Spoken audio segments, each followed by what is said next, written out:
Passed a note just as we were singing that last song that Paul Luzier and Melba Bauer have both been able to return home and are out of the hospital. Of course, they were in the hospital toward the end of last week, and so we rejoice that they're able to return and be with their families.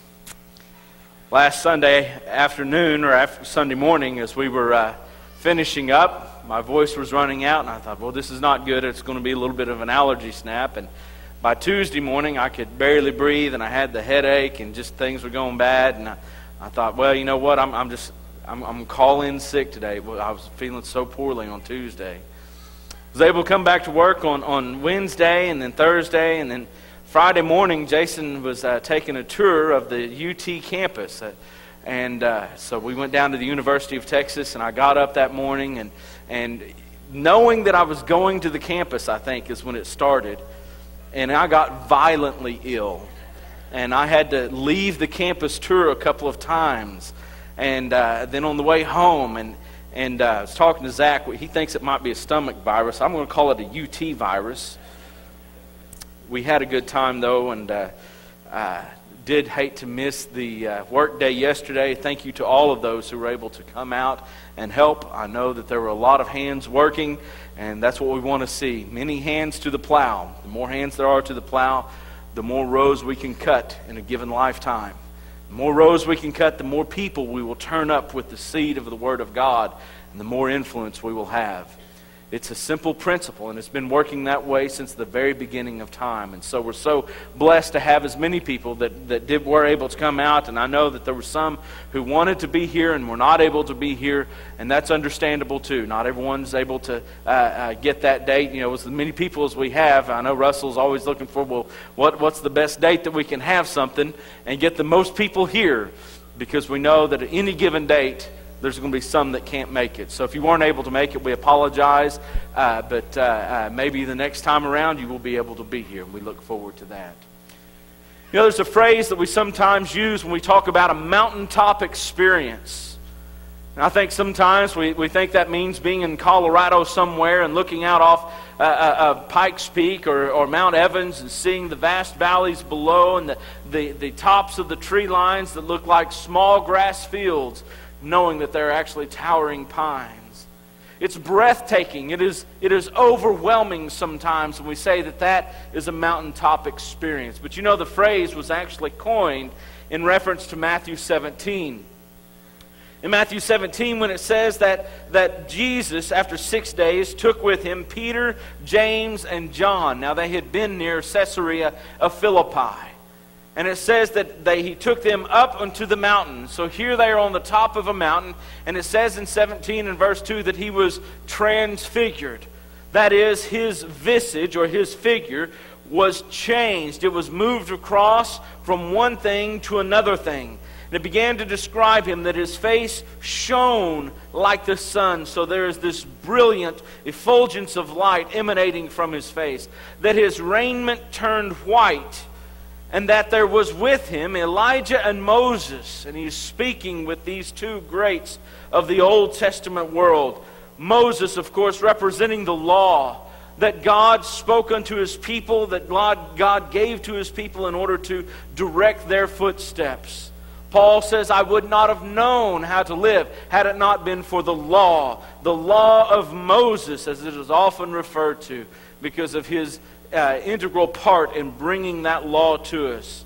We go back and we know those stories of the book of Exodus where Moses was on the top of the mountain with God, and here meeting with God, he gives him the tablets which are written, on it are written the 10 Commandments, the Decalogue, and he comes down and brings that law to the people. And so Moses is the great lawgiver, ever keeping that law before the eyes of the people, even up until the point of his death. When he was about to die, the last 3 things he does, or the last 3 sermons he gives, is a retelling of that very same law. In fact, the word Deuteronomy means second law, and it's a reference to the second telling of the law of God to the nation of Israel. On the other side is Elijah. Jesus is speaking with Elijah, who represents the great prophets of the Old Testament system. If the law of God was to direct the people on how to live, the prophets of God were there to remind the people that God had given direction beforehand. Elijah, Elisha, Iddo, Micaiah, all of these other prophets, great and small of the Old Testament. Not just those who had books like Isaiah, Jeremiah, Ezekiel, and Daniel, or those of the minor prophets of Hosea, Joel, and Amos, and others, but even those whose names are simply mentioned as being a prophet of God. And one of my favorite from 2 Kings 13, even the unnamed prophet, who were never given a name for. These were the men who were sent to the nation to say, look, God has given you directions, and yet you have left that behind. God has asked you to do this, but you have forgotten those things. And it was a call to remembrance, a call to a rededicated life to the law which God had given. So here, representing the great Old Testament system of the law and the prophets, were Moses and Elijah speaking with Jesus on this mountain. And you recall in verse 4 that Peter said, Lord, it is good that we were here. Lord, this is the best thing that could have happened to us. Lord, this was so exciting. If you could imagine what it would be like to have been Peter or James or John, and for so many weeks and months of their lives in the last few years they have spent with Jesus, hearing His teaching about how He was the Son of God, seeing the miracles and the powers that emanated from His hands and from His words, to know in fact that He was deity on this earth, and yet that He was under the encumbrances of humanity itself. For there were times in which He was tired, times in which He was weak, times in which He was so hungry or so thirsty. Thinking of the moments of not just the fasting of Matthew chapter 4, but even toward the end when He appears unto His disciples and says, I'm famished, do you have something to eat? Oh, they had seen the humanity of Jesus. They had seen the fact that He was a messenger emanating from God. But in this moment, it seems that humanity was peeled back for them, and they got a glimpse of Jesus in His divine glory, shining like the sun, His raiment turning white, in the heavens with those who have passed on before that they knew were dead. And He said, Lord, it is so good that we were here. And if you want, we will build 3 tabernacles or 3 tents, one for you and one for Moses and one for Elijah. I think it's interesting that He doesn't say we will build temples for you and Moses and Elijah, knowing that in the Jewish worship life, it was centered around the great temple in Jerusalem. But even before that temple, there was the tabernacle that led them and supported them through the wilderness wanderings, and even into the land of Canaan when they inherited the land, divided it, all the way through the time of the judges, even into the time of the kings. Saul would have worshipped at the tabernacle. David worshipped at the tabernacle, not a temple. It wasn't until the time of Solomon that the temple was built. It's something new. It's the beginning. It's the inception. Lord, let us make these 3 tabernacles, one honoring you, one honoring Moses, one honoring Elijah. But here's what we know about the tabernacle/temple. It was about worship. It was about coming into the presence of God. And it was at times like those that the heart was overwhelmed with joy. At times like those that there was a closeness, an intimacy with God to truly know God. Hence the request was not just let us make temples or tabernacles, but let us make these tabernacles so we may come here and worship. So we can come back to the top of the mountain and have this experience of overwhelming joy to stand in the presence of God and all that He represents for us. Let us come back here. And that sounds pretty noble to us, doesn't it? Of course, the cloud overshadows them and the voice booms from heaven. This is my Son in whom I'm well pleased. Listen to Him. and Moses and Elijah are taken away, and Jesus alone stands, showing that Moses and the prophets, or the law and the prophets, are taken out of the way, and whatever God speaks through His Son is what is the Word today. God, who at sundry times and in diverse manners spoke unto us in the past by the fathers and by the prophets, but in these last days He speaks to us by His Son. Hebrews 1:1-2. Jesus has all authority.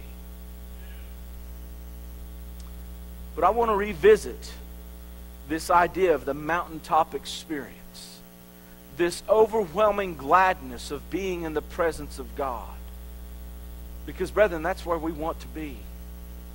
Ultimately, we want to spend eternity there. And if we can have a bit of that eternity here on this earth, it's right here in worship to God today. It's right here with our brothers and sisters that we are so mostly attuned with as far as our thoughts and our beliefs and our purpose in life, that we all want to go to heaven, that we want to live a life of holiness. And yet in the next few verses, Jesus doesn't allow the tabernacle to be built. But notice what He does. He takes Peter, James, and John, who have been at the pinnacle of what this earth has to offer, seeing God, and He takes them back into the world. Because, brethren, that's where we're supposed to be. While we're on this earth, we have to be in this world. Because we are the light of the world. We are the salt of the earth. And we cannot be salty. We cannot be savory. We cannot be light. We cannot be a guide to those that we do not live among.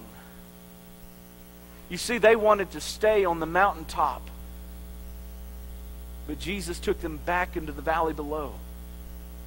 We want to come here and worship on a Sunday, and oh, how we would love to be able to stay here. But we know that in reality, we've got to go back out these doors, and we've got to go into the world, and we have got to be salt and light. We've got to be a saving influence to those who are lost.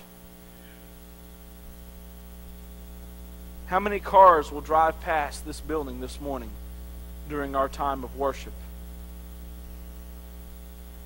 How many of those drivers are lost? They know exactly where their destination is on the road, but they're lost, spiritually speaking. You see, moments of gladness are not enough to keep us out of the world. In Luke chapter 24, in John chapter 20, Jesus, after His death, He has been resurrected. They've gone to the tomb. They haven't been able to find Him. The woman goes to the gardener, "Sir, if you know where they have put my Lord, tell me so that we may go and collect His body." Her eyes are open. This is Jesus. "Do not handle me. I still have things to do," He would say. The disciples, we are told, are in a room, hidden away, with the door locked for fear of the Jews. They're afraid. And they're holding up in a room that they think offers them protection. Room that separates them from the Jews, separates them from the world. Really, it separates them from the target audience that they are supposed to be among. They are holed up in this room. And Jesus appears to them. "Peace be unto you. My peace I leave with you. And whosoever sins you remit, they shall be remitted unto them. And whosoever sins that are retained will be retained unto them." It's John's version of what we refer to as the Great Commission. Go into all the world and preach the gospel unto every living creature. And it makes that much more sense to us to hear Him say to those who are holed up in a room, hiding from the world, go into the world. Go back among the people. Because back among the people is where we belong as Christians. Because we are its only saving influence. The idea was fear. They were afraid of the Jews. Instead of wanting to stay on the mountaintop of gladness and be separated from the world, they want to be separated from the world because of fear, of persecution, pain and torture, possibly even death. No, we don't want those things. We want to stay safe with God. Jesus says, go into the world, preach the gospel. Church history. Around the 3rd century, there began to arise a practice called monasticism, or monasteries, which men who wanted to dedicate themselves wholly and completely unto God, to remove from themselves tainting of the world, the influence of immorality, whether social or moral. They wanted to separate themselves from all influences that were negative and wicked. And so they would build walls and monasteries, and they would go inside, and these monks would live in asceticism, sleeping on stone floors, wearing simple, uncomfortable clothes, having certain times of worship and devotion and other times of personal meditation and an idea of drawing closer to God. People began to look at the monks and they would say, oh, they're so holy. They're so righteous. Look how they live without the influence of the world. They have separated themselves, not because they were necessarily wanting the happiness and gladness of the mountaintop experience, and not so much that they were afraid of people and persecution, but they have separated themselves so that they could be holy.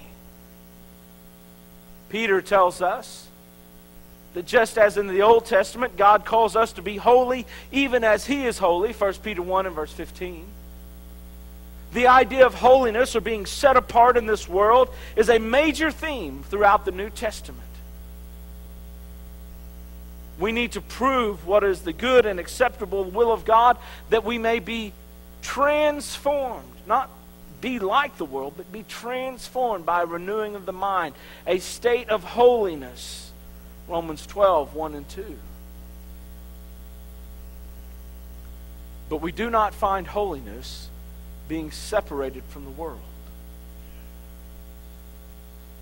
Jesus is the great example of holiness, and yet there was no monastery into which He went and lived for the rest of His life. There was no place of separation that He went, and He slept only upon cold floors, and He had no interaction with the outside world, or He made a vow of not opening His mouth. Jesus lived in the world full of sin, fallen and debased, and yet was holy. If that teaches us nothing, it teaches us this, that separation from the world does not guarantee holiness, or does not require holiness. Holiness does not require a separation from the world. So what does God call us to do? If for joyful moments I cannot separate myself, and if for fear it is not good enough for me to separate myself, and even for the pursuit of holiness is not a good enough reason to separate myself, I must listen to God and see the example of the 1st century. Go into all the world and preach the gospel. Jesus led them back into the world. All of the dangers they would ever face were back into the world, but Jesus took them there because they were required to be there. Afraid? Yeah, there's plenty to be afraid of. But God did not give you a spirit of fear. Go back into the world. Holiness, come out from among them and be ye separate. Does not mean hole yourself up in a building somewhere. But that even while you have to live in this world, separate the way you live to be sound and healthy. I like Paul in Acts chapter 17 and verse 17. As he goes to the city of Athens, it says that he he began debating with them in the synagogues and in the marketplace. Those are the most dangerous places for a Christian to be in the days of Paul. The synagogue, where was the concentration of the Jews, and the marketplace, the concentration of the pagans. And he was preaching the gospel. Did Paul have gladness? Absolutely. But he didn't have to be separate. Did he have fears? Oh, there were probably fears in his life, but it didn't cause him to run away. Holiness? Other than Jesus, one of the greatest examples of holiness we have.